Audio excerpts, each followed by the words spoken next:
नाबालिग से रेप का दोषी आसाराम पिछले 4 साल से सलाखों के पीछे है, लेकिन आजीवन कारावास की सजा मुकर्रर होने के बाद उसकी पहली रात मुश्किल में बीती। रात को आसाराम ने खाना तक नहीं खाया। कैसे कटी दोषी आसाराम की पहली रात, देखिए इस रिपोर्ट में।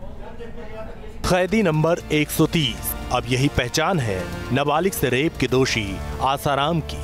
यूं तो वकील दलील जेल से उसका ताल्लुक पिछले 4 साल 7 महीने से है, लेकिन दोषी करार और सजा मिलने के बाद जोधपुर सेंट्रल जेल में ये उसकी पहली रात थी। जेल में उसकी नींद काफूर हो चुकी थी और वो रात भर करवटें बदलता रहा। आसाराम को कोर्ट में जैसे ही सजा का ऐलान हुआ था, आसाराम फपक पर रो पड़े थे। अपने खुद के पैरों पर भी वो खड़ा नहीं हो पाए थे और यही रात का भी आलम रहा। जो आसाराम चैन की नींद सोता था, वो रात भर करवटें बदलता रहा। सेंट्रल जेल में आसाराम की बैरक नहीं बदली गई, लेकिन उसका मेन्यू जरूर बदल गया है। कोर्ट के आदेश के बाद अब उसे बाहर का खाना नहीं मिला, उसे जेल की रोटी ही खानी पड़ी। लेकिन आसाराम ने रात में खाना नहीं खाया। 2 बार आसाराम ने खाने की थाली लौटा दी। रात आसाराम ने खाना नहीं खाया। फैसले की यादें उनके जहन में बार बार आती रहीं और ताउम्र जेल में बिताने के ख्याल से एक कौर उनके मुंह में नहीं गया। हालांकि जेल प्रशासन ने उनसे कहा भी कि आप खाना खा लीजिए, मगर आसाराम खाना नहीं खा पाया। मखमली गद्दों पर सोने का आदी आसाराम अब जेल में एक अदद कंबल के सहारे वक्त काट रहा है और अब ये सिलसिला ताउम्र जारी रहेगा। जो आसाराम इतने बड़े साम्राज्य का मालिक है, मखमली गद्दों पर जिसको सोने की आदत है, अब वो उसी कालकोठरी में महज एक कंबल के सहारे अपनी पूरी जिंदगी बिताने वाला है। यानी यही ख्याल बार बार आसाराम के जहन में आते रहे और वो पूरी रात ढंग से सो भी नहीं पाए। अब तक आसाराम ये उम्मीद लगाए बैठा था कि अदालत के फैसले से उसके लिए राहत की खबर आएगी, लेकिन गुनाहों का काला चिट्ठा खुला तो तय हो गया कि जब तक जिंदगी है जेल में ही कटेगी। अब उनको पूरी तरह से जेल मैनुअल के हिसाब से काम करना पड़ेगा। उसका कितना उनको मिलेगा ये अभी जेल में तय होना बाकी है, लेकिन अब आसाराम बिना श्रम किए हुए जेल में नहीं रह पाएंगे। वीडियो जर्नलिस्ट महेश शर्मा के साथ लाल सिंह फौजदार, न्यूज़ नेशन, जोधपुर। तो जोधपुर की अदालत ने आसाराम को सजा सुनाई है। आसाराम के अलावा उसके 2 सेवादारों को भी दोषी पाया गया है। इस सजा के मुताबिक आसाराम को अपनी जिंदगी की आखिरी सांस तक जेल में रहना होगा। एक स्वयंभू संत जिसके देश भर में 400 से अधिक आश्रम हैं।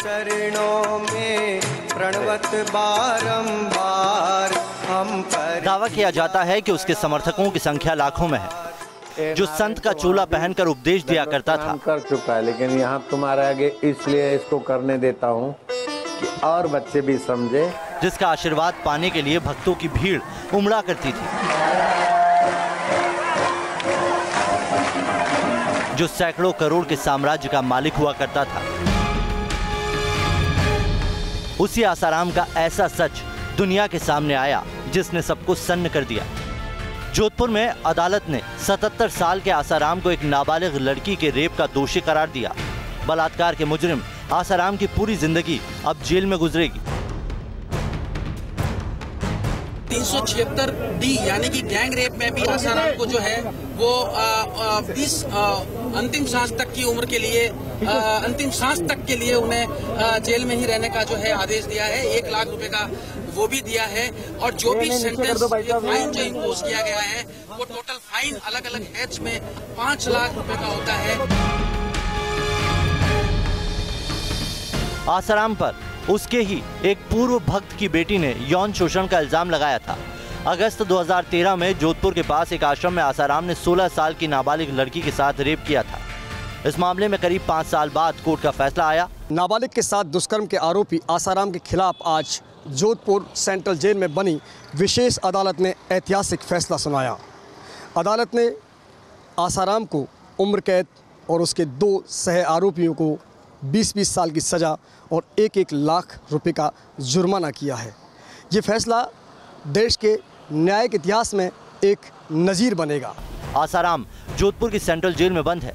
उसके मामले में फैसला सुनाने के लिए कोर्ट के अंदर ही विशेष अदालत लगाई गई थी, क्योंकि पुलिस को आशंका थी कि आसाराम को सजा होने के बाद उसके समर्थक हंगामा मचा सकते हैं। इसी आशंका को देखते हुए जोधपुर जेल और आसपास के इलाकों में कड़ी सुरक्षा व्यवस्था की गई थी। अदालत बैठी। जज मधुसूदन शर्मा ने फैसला सुनाया। कोर्ट ने माना कि आसाराम ने नाबालिग से बलात्कार किया था। अदालत ने आसाराम को आजीवन कैद की सजा सुनाई। आसाराम के लिए सबसे बड़ा के लिए तो देखो सब उच्च न्यायालय क्या करेंगे आगे नहीं, तो अब अभी कार्रवाई उच्च न्यायालय में की जाएगी, यहाँ से अपील लगेगी। जोधपुर की अदालत ने आसाराम के अलावा उनके 2 सेवादारों को भी दोषी करार दिया है। इनमें आसाराम के नजदीकी और उनके आश्रम के एक स्कूल की पूर्व वार्डन शिल्पी शामिल है। इसके अलावा एक अन्य सेवादार शरद चंद्र को भी कोर्ट ने गुनहगार माना। शिल्पी और शरद चंद्र को अदालत ने 20-20 साल की जेल और 1-1 लाख रुपए के जुर्माने की सजा सुनाई। हालांकि कोर्ट ने इस मामले में आसाराम के 2 अन्य सेवादारों शिवा और प्रकाश को सबूतों के अभाव में बरी कर दिया है। कोर्ट का फैसला आने के बाद पीड़ित लड़की के पिता ने कहा है कि न्याय की जीत हुई है, उन्हें इंसाफ मिला है। मुझे जान की परवाह नहीं, मुझे न्याय मिल चुका है। अब मुझे मर भी गया तो मैं सब मेरे हिसाब से तो मेरे ख्याल से अब रोक लगेगी और जो ये दुराचारी हैं इनको संदेश जाएगा कि किसी बेटी पर अगर हाथ डालोगे, उनकी इज्जत से खिलवाड़ करोगे तो 10 बार उनको सोचने की भी सुनना। आसाराम की उम्र 77 साल हो चुकी है। वो करीब 4 साल 7 महीने से जोधपुर की जेल में बंद है और अब रेप का मुजरिम ठहराए जाने के बाद उसे अंतिम सांस तक जेल में रहना होगा। हालांकि आसाराम के पास ये विकल्प है कि वो निचली अदालत के फैसले के खिलाफ हाईकोर्ट में अपील कर सकता है। विनीता यादव के साथ लाल सिंह फौजदार, जोधपुर, न्यूज नेशन। और इस बीच आसाराम की प्रवक्ता नीलम दुबे ने कहा है कि उनकी लीगल टीम इस फैसले का एनालिसिस कर रही है और इसके बाद ऊपरी अदालत में अपील की जा सकती है। आसाराम बापू को सजा का ऐलान हो गया है। नीलम दुबे जी हैं जो प्रवक्ता हैं आसाराम बापू की। मैम, जो सजा हुई है, क्या इतनी बड़ी सजा की उम्मीद थी? हमें तो देखिए ये इस तरह की उम्मीद कोई करता ही नहीं है और ऐसी उम्मीदें कोई नहीं रखता है। लेकिन ये जो हुआ है वर्डिक्ट, इसको हमारी लीगल टीम देखेगी, पढ़ेगी, समझेगी और फिर आगे की रणनीति जो है वो कोर्ट प्रोसीडिंग के तहत हम आगे बढ़ेंगे। न्याय प्रणाली का पूरा सम्मान करते हुए हम अगला कदम बढ़ाएंगे। हम इस वर्डिक्ट को हाई कोर्ट में चैलेंज करेंगे। हमारे वकील साहब ने दलील रखी कि ये उस लड़की का मेडिकल रिपोर्ट है जो ये कहता है कि कहीं से भी इसके साथ छेड़खानी नहीं हुई है। हमारे वकील साहब ने वो कॉल डिटेल्स पेश की जो इंसिडेंटल टाइम वो बताती है, उस इंसिडेंटल टाइम में वो कॉल फ़ोन पर थी। हमारे वकील ने ये दलील भी दी थी कि वो लड़की कुटिया में अंदर गई ही नहीं थी। और अब सवाल ये कि आखिर आसाराम अर्श से फर्श पर पहुंचा कैसे? एक स्वयंभू आध्यात्मिक गुरु जो हजारों भक्तों के सामने प्रवचन दिया करता था, जिसका साम्राज्य सैकड़ों करोड़ का बताया जाता, आखिर वो जेल की सलाखों के पीछे पहुंचा तो कैसे? देवऋषि नारद जी ने कहा, तत्कीर्तनाथ, चित्त को संसार से, फंसे हुए चित्त को संसार से हटाने के लिए नारद जी कहते तत्कीर्तनाथ, उस तत्व स्वरूप। एक समय था जब आसाराम अपने भक्तों को आत्मा परमात्मा के विषय पर उपदेश दिया करता था। शब्द से ही संसार घुसता है और ब्रह्म शब्द से ही संसार को बाधित करके संसार के स्वामी के रस को जगाओ। एक जमाना था जब ये स्वयंभू आध्यात्मिक गुरु प्रवचन के दौरान नाचता था, गाता था, झूमता था।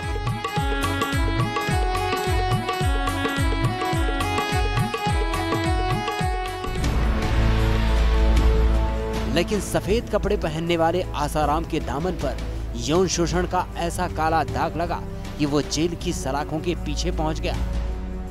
आसाराम की कलंक कथा का आरंभ होता है जोधपुर के नजदीक मनई से। वो तारीख थी 15 अगस्त 2013। जोधपुर से करीब 30 किलोमीटर दूर मनई इलाके में आसाराम का यही वो आश्रम है जहां उसने अपने एक पूर्व भक्त की बेटी का यौन शोषण किया। उस लड़की की उम्र 2013 में 16 साल थी। वो नाबालिग थी। आसाराम ने उस लड़की और उसके परिवार को झूठ बोलकर इस आश्रम में बुलाया और फिर उसका यौन शोषण किया। आइए हम आपको ये पूरी कहानी तफसील से बताते हैं। पीड़ित लड़की का परिवार शाहजहांपुर का रहने वाला है। इसके पिता आसाराम के कट्टर भक्त हुआ करते थे। एक दौर था जब वो आसाराम की पूजा किया करते थे। वो आसाराम को अपना गुरु मानते थे। उन्होंने आसाराम की संस्था से जुड़ा एक आश्रम भी बनवाया था। आस्था में बंधे इस परिवार ने अपनी बेटी का दाखिला मध्य प्रदेश के छिंदवाड़ा में बने आसाराम के आश्रम के स्कूल में करवा दिया। लेकिन अगस्त 2013 में कथित रूप से इस परिवार के पास एक फोन कॉल आया। इसके बाद सब कुछ बदल गया। बताया जाता है कि स्कूल की वार्डन शिल्पी ने परिवार को फोन पर कहा कि उनकी बेटी बीमार है। शिल्पी को भी अदालत ने आसाराम के साथ इस मामले में दोषी करार दिया है।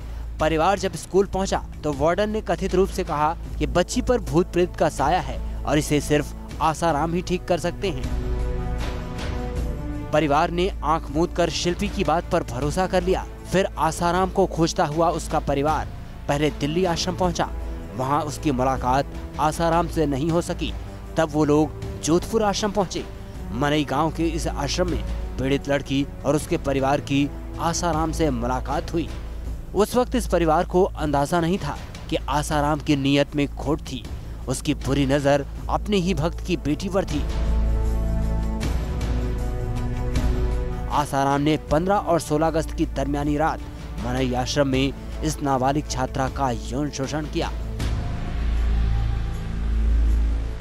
बच्ची ने जब ये बात परिवार वालों को बताई तो वो लोग आसाराम से मिलने दिल्ली आए, लेकिन बताया जाता है कि आसाराम ने उनसे मिलने से इनकार कर दिया।